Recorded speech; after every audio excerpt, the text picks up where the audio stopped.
The FBI reports that hate crimes are on the rise in this country. A number of analyses have also found a rise in white supremacy. As we reported earlier, there was a grim reminder of that again in Colorado this week when we learned about an alleged white supremacist who was arrested for plotting to blow up a local synagogue. Special correspondent Charlene Hunter-Gault has been looking at that issue through the eyes of a man with a very unique perspective. It's part of our ongoing series, Race Matters Solutions. Meet Derek Black, a young scholar working here at the Library of Congress on his PhD thesis. What is the research mostly? Looking at older maps and a lot of the books that were printed in the early colonial period in America. He's studying how race was used to define and divide.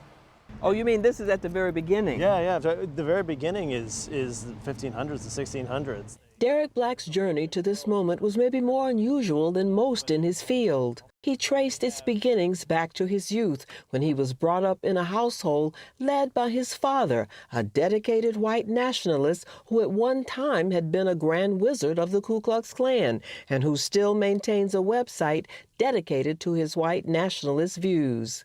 Black was an eager student of his father's teaching from an early age, and as he grew, he became one of the most vocal and prominent young members of the movement. His story was initially captured in a book, Rising Out of Hatred by Eli Saslow. Derek Black, thank you for joining us. Thanks for having me, Charlene. You grew up in a family of white nationalists. Do you remember some of the things your father taught you about that whole life and those concepts? Yeah. He always talked about it like it was a calling. Like there was nobody in America at this point who was willing to point out what he thought was just true, that it was completely wrong, integration was completely wrong, that race was true and biological, and everybody really secretly wanted to live separately. Secretly wanted to live separately? Yeah, secretly and publicly. Like he believed that every white person was really kind of in agreement with what he was saying, and that gave him a lot of strength. When did you begin to not want to be any part of any of this? It was in college. In Florida? In Florida. Grew up in Florida. Went to a liberal arts college in Florida called New College. New College. And I showed up really with a lot of conviction that you couldn't change my mind, that there was nothing wrong with my beliefs, that they were factual, all this stuff. Racism, anti-Semitism, and this whole worldview that explains everything through that lens. The first thing was realizing that this campus would not be like everywhere else I'd been, that they would not tolerate it. They wouldn't say, oh, you're a white nationalist, but let's just not talk about that, which is what every other environment I'd been in growing up in South Florida before that was. So when did it start to change and why? How? It was after I got outed on campus. First, this response of condemnation. You got outed. How did you get outed? Somebody Googled my name, and the response of condemnation was the first thing. And who was condemning? It seemed like the entire campus. It felt like it's an 800-person student body. How was it manifest? There was a student forum. It was an email forum where everybody could talk about what they were feeling and what was happening.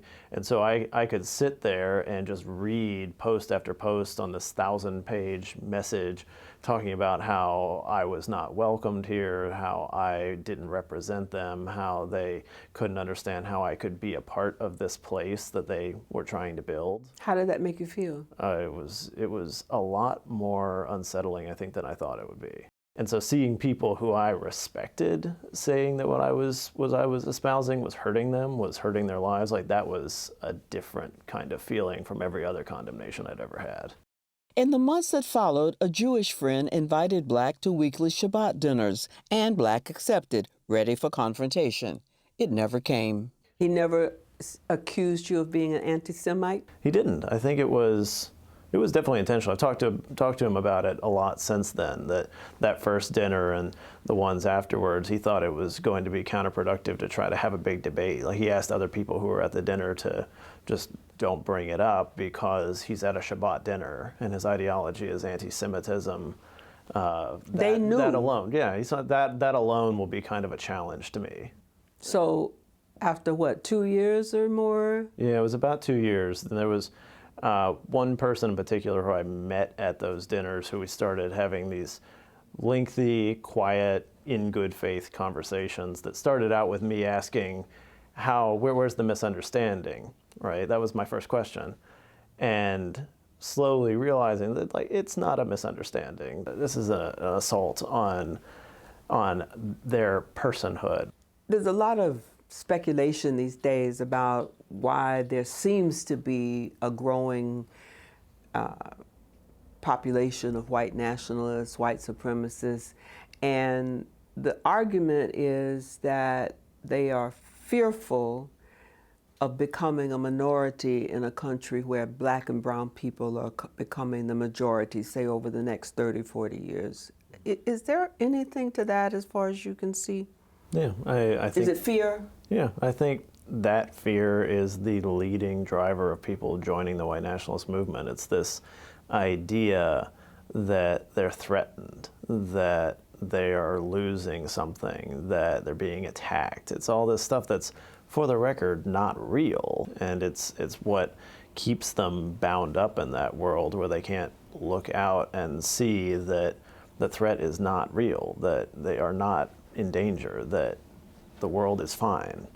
Derek and his father have reconciled, but have also stuck to their own positions. How do you begin to reach people who have those views to get them in a way on the path that you took, Right. if that's possible? I think it's never going to be as easy as trying to argue somebody into a new worldview. Looking back on my experience, I think what happened was it took place through discussion and debate. Like, that's what I felt was really convincing me, was what are my ideas and why are they wrong? But looking back on it, it was the fact that I was in a different community. And so you can't force that to happen, but it's also not quite as hard as we might think. When you look at this toxic atmosphere in our country today, in particular in our country, but it seems to be all over the world, in so many other places too, are you at all hopeful that we can ever be united we stand Right. ever again, if we ever did stand united?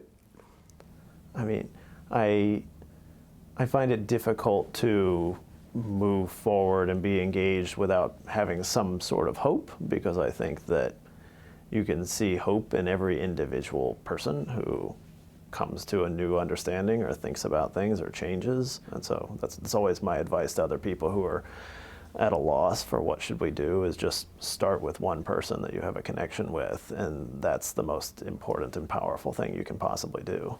Well, Derek Black, thank you for joining us, and I wish you all the best with your studies and with everything that you're engaged in. All right, thanks so much for having me.